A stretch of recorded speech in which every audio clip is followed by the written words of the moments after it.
많은 분들을 만나 뵈면서 알게 되는 것이 있습니다.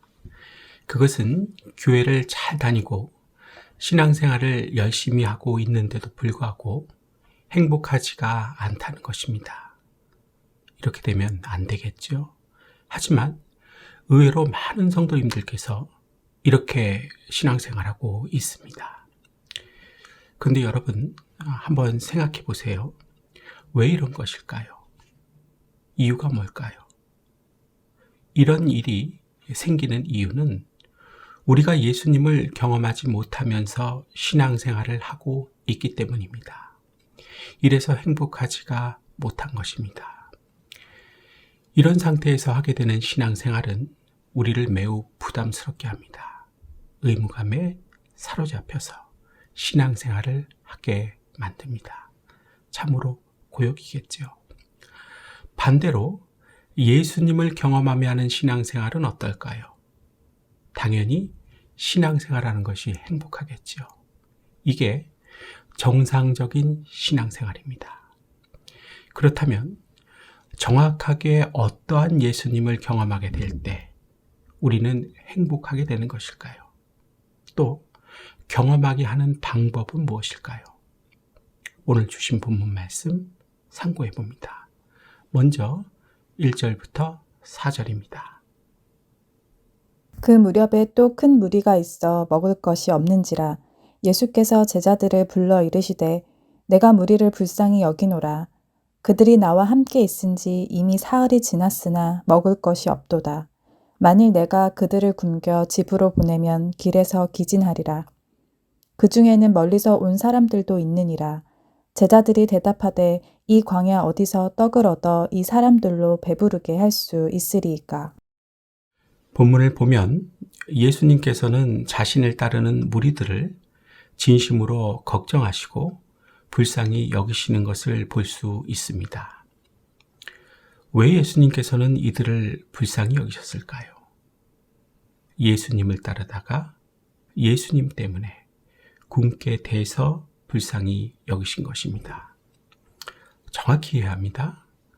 내 욕심을 따르다가 내 욕심 때문에 분에 넘치는 소비 생활을 하며 살다가 굶게 돼서 가난하게 돼서가 아닙니다. 이 점을 정확하게 해야 한다는 것입니다. 여러분들 중에는 욕심에 의한 분에 넘치는 소비를 하고 산다는 것에 관해 별 생각 없이 사시는 분들이 꽤 있으실 것입니다. 돈은 내가 버는 것 같아도 하나님께서 나에게 맡겨주시는 것입니다. 그래서 우리는 다 청직이라는 사실을 한시도 잊어서는 안 됩니다. 그런데 별 생각 없이 맡겨주신 돈을 쓰고 있다면 나도 모르는 사이에 하나님께 죄를 짓고 있는 것입니다. 또 분에 넘치는 소비 생활을 하며 산다는 것은 돈에 쪼들리며 산다는 것을 의미하는 것입니다. 하나님께서 맡겨주신 돈을 가지고 내 욕심을 위해 사용해서 이런 결과를 가지게 되는 것입니다. 유전적인 요인이나 직장 동료들과 같은 환경적인 요인의 지배적인 영향, 매우 큰 영향을 받습니다. 참고적으로 분에 넘치는 소비 생활을 하며 살지는 않지만 항상 돈에 쪼들리게 살아야 하는 사람도 있습니다. 이런 사람은 잘못된 판단을 하는 사람입니다. 습관적으로 잘못된 판단을 하고 사는 사람. 이렇게 판단은 한 번만 잘못해도 일은 걷잡을 수 없게 됩니다. 그래서 항상 영적으로 깨어 있으셔야 합니다. 혹시 돈이 모자르시는 분이 있으십니까? 헌금이 범인이 아닙니다. 헌금은 목사님께 지도를 받으면 되는 것입니다. 이 시간 여러분 많은 생각들을 체계적으로 하실 수 있기를 바랍니다. 다시 본문으로 돌아가서 2절 말씀만 다시 봅니다. 내가 무리를 불쌍히 여기노라. 그들이 나와 함께 있은지 이미 사흘이 지났으나 먹을 것이 없도다. 예수님께서 무리를 불쌍히 여겨주신 결과는 무엇입니까? 오병이어의 기적입니다. 불가능에서의 가능입니다. 사랑하는 여러분, 예수님께서 불쌍히 여겨주실 수 있도록 사십시오. 방법은 무리들과 같이 자신의 욕심을 따르는 것이 아니라 예수님을 따르는 것입니다. 분에 넘치는 소비 생활을 하다 굶게 되는 것이 아니라 예수님을 따르다가 굶게 될 때, 즉 현실적인 손해를 보게 될 때 불쌍히 여겨주시는 것입니다. 그래야 오병이어의 기적을 이루어 주신다는 것입니다. 예수님께서 어느 날 나인성에 들어가실 때 사람들이 죽은 자를 메고 나오는 중이었습니다. 과부의 아들이 죽었기 때문입니다. 그때 예수님께서 과부를 보시고 불쌍히 여기셨습니다. 그 관에 손을 대시고 청년아 일어나라, 이렇게 하시는 말씀에 죽었던 과부의 아들이 다시 살아났습니다. 추상집이 변하여 잔치집이 되었고 지옥 같은 집이 변하여 천국이 됐습니다. 우리 한번 따라해 볼까요? 추상집이 변하여 잔치집이 되었고 지옥 같은 집이 변하여 천국이 되었다. 예수님께서 그 과부를 불쌍히 여기셨기 때문에 이렇게 된 것입니다. 이처럼 불쌍히 여겨주시는 예수님을 경험해야 신앙생활하는 것이 행복해지는 것입니다. 우리가 첫 번째 경험해야 하는 예수님은 나를 불쌍히 여겨주시는 예수님입니다. 방법은 내 욕심이 아니라 예수님을 따르다가 손해를 보는 것입니다. 5절로부터 9절 말씀 봅니다. 예수께서 물으시되 너희에게 떡 몇 개가 있느냐? 이르되 7이로소이다 하거늘 예수께서 무리를 명하여 땅에 앉게 하시고 떡 7개를 가지사 축사하시고 떼어 제자들에게 주어 나누어 주게 하시니 제자들이 무리에게 나누어 주더라. 또 작은 생선 2마리가 있는지라. 이에 축복하시고 명하사 이것도 나누어 주게 하시니 배불리 먹고 남은 조각 7광주리를 거두었으며 사람은 약 4,000명이었더라. 예수께서 그들을 흩어보내시고 본문을 보면 예수님의 축복이 나타나 있습니다. 예수님을 따라야 했기 때문에 먹을 것이 없는 무리들을 보리떡 7개와 물고기 2마리를 가지고 축복하심에 먹고도 남았습니다.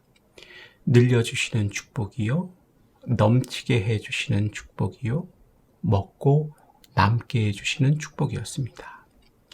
그들은 예수님의 축복을 경험했습니다. 축복은 이처럼 아는 것이 아니라 경험해야 하는 것입니다. 그런데 보세요. 이들에게 축복을 주시기 전에 예수님께서 이들에게 요구하시는 것이 있었습니다. 원하시는 것이 있었다는 것입니다. 그냥이 아니었다는 것입니다. 무엇입니까? 5절부터 9절 말씀 한 절 한 절 다시 주의해서 봅니다. 5절을 보면 이들에게 현실을 물으시죠? 예수님께서 몰라서 물으실까요? 아니죠. 듣기를, 구하기를 원하시는 것입니다. 6절 보세요. 명하십니다. 앉으라고요. 또 나눠주라고 시키십니다. 한두 명에게 나눠주라는 것이 아니라 4,000명이나 되는 큰 무리에게 나눠주라는 것입니다. 이게 쉬울까요? 주일날 점심시간에 하는 식사 봉사를 한번 생각해 보세요. 그걸 에어컨도 없는 한여름에 무려 4,000명이나 되는 사람들에게 하라는 것입니다. 7절 보세요. 다시 명하시고 다시 또 나눠주라고 하십니다. 이번에는 생선입니다. 떡 나눠줄 때 생선도 같이 한꺼번에 축사하시고 나눠주라고 하면 편했을 텐데 내 생각과는 같지가 않지요. 마지막 8절, 9절입니다. 이번에는 남은 것들을 모두 거두어 드리라고 하십니다. 이왕 기적을 일으키실 거면 남는 것이 없게 땅 맞아떨어지는 기적을 일으키셨으면 좋았을 텐데 정말 힘들게 하십니다. 무슨 얘기를 하려고 이렇게 장황하게 말씀을 드리느냐 하면 성경은 왜 이렇게도 디테일하게 자세하게 상세하게 기록하고 있느냐 하는 것입니다. 떡 7개와 물고기 2마리로 4,000명을 먹이셨다. 한 줄이면 끝나는 것 아닙니까? 그런데 이렇게 자세하게 쓴 이유는 예수님께서 축복을 주시기 전에 반드시 우리에게 요구하시는 것이 있다는 것을 알려주시기 위해서인 것입니다. 무엇을 알려주시기 원하시는 걸까요? 3가지입니다. 중요하겠죠? 첫째, 내가 처한 현실을 똑바로 알고 그 다음에 기도해야 한다는 것입니다. 내가 처한 현실을 알기 위해서는 생각하는 것을 귀찮아하면 안 됩니다. 둘째, 명하는 것에 순종해야 한다는 것입니다. 내 마음에 드는 것만 이렇게 골라서 순종하려고 생각을 하면 안 된다는 것입니다. 셋째, 내 생각과 같지 않다고 해서 시험 들어서는 안 된다는 것입니다. 오히려 감사함으로 기대하고 있어야 맞는다는 것입니다. 이 3가지가 축복을 주시기 전에 우리에게 요구하시는 것, 다시 말해 우리가 해야 하는 것입니다.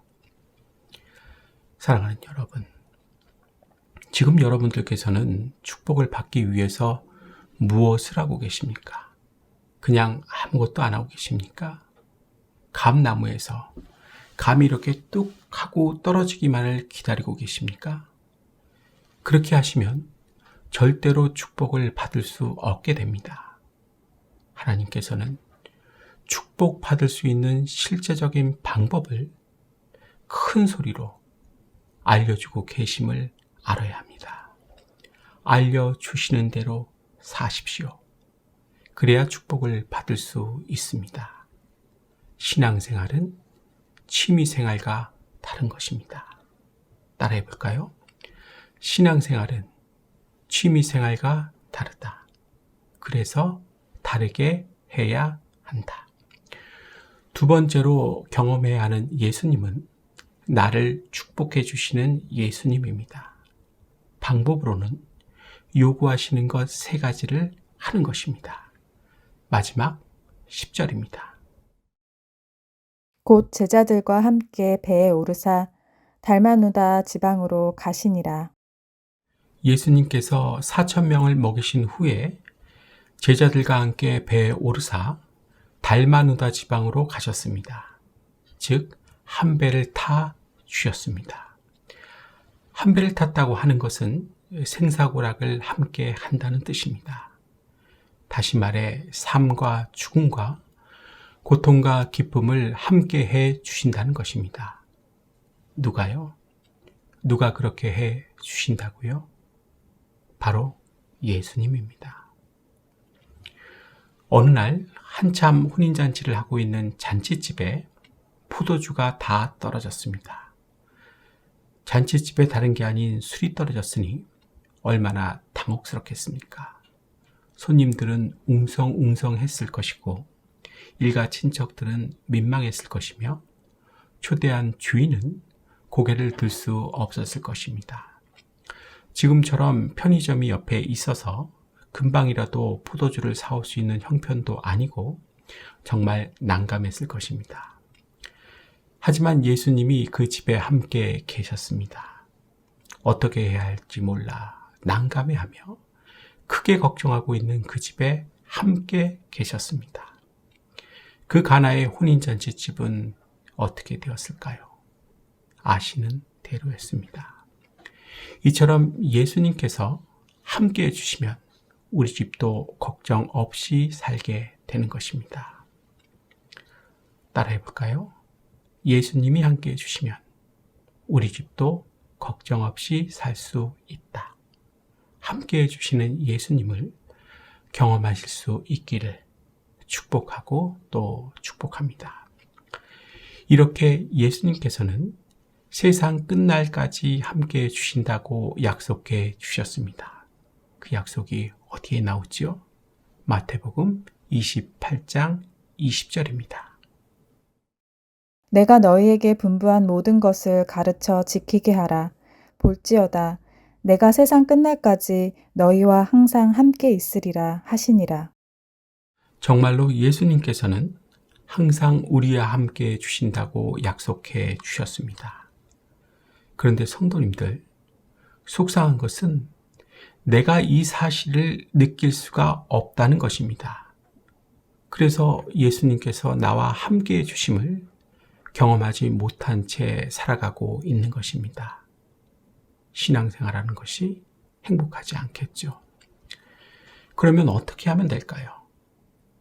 어떻게 해야 예수님께서 나와 함께 해주신다는 것을, 이 분명한 사실을 느끼고 알아서 예수님을 경험하며 신앙생활을 하게 될까요? 나의 소망을 오직 예수님께만 두어서 예수님께 집중하는 것입니다. 예수님께 소망을 두고 집중을 해야 예수님을 느낄 수 있게 되는 것입니다. 소망을 딴 데 두고 집중하지 않는데 예수님이 느껴질 수 있겠습니까? 안 되는 것입니다. 우리가 여태껏 이렇게 살아왔던 것입니다. 따라해 볼까요? 예수님께 소망을 두고 예수님께 집중을 해야 예수님을 느낄 수 있게 된다. 그렇다면 우리는 그동안에 무엇에 소망을 두고 집중하며 살아왔을까요? 그것은 바로 돈입니다. 예수님 대신에 만몬에게 소망을 두고 집중해서 살아왔다는 것입니다. 제 얘기가 틀린 얘기입니까? 아니죠. 돈에 소망을 두지 말라고 하는데도 돈에 소망을 두셨죠. 그래서 돈에 집중을 하고 사셨죠. 어떻게 하면 돈을 더 벌 수 있을까? 이것이 나의 최대의 관심사 아니었습니까? 그런데 여러분, 돈은 내가 벌고 싶다고 해서 버는 것이 아닙니다. 하나님께서 주시고 싶어야 벌게 되는 것입니다. 그리고 확실하게 아셔야 하는 것은 돈에 소망을 두고 돈에 집중하며 사는 사람에게는 절대로 돈을 안 주십니다. 이건 확실한 것입니다. 성경을 찾아보면 금방이라도 확인할 수가 있습니다. 마지막 세 번째로 우리가 경험해야 하는 예수님은 나와 함께 해주시는 예수님입니다. 방법으로는 예수님께 소망을 두어 집중하는 것입니다. 이제 말씀을 마치려고 합니다. 우리가 신앙생활하는 것이 부담이나 의무감이 되지 않고 행복하게 느껴지게 하는 방법이 뭐라고 했습니까? 행복하게 살 수 있는 방법, 이것이 뭐라고 했습니까? 예수님을 경험하며 신앙생활 하는 것이라고 했습니다. 정확하게 어떠한 예수님입니까? 첫째, 나를 불쌍히 여겨주시는 예수님입니다. 방법은 내 욕심을 따르는 것이 아니라 예수님을 따르는 것입니다. 굶는 것과 같은 현실적인 손해를 보는 것입니다. 둘째, 나를 축복해 주시는 예수님입니다.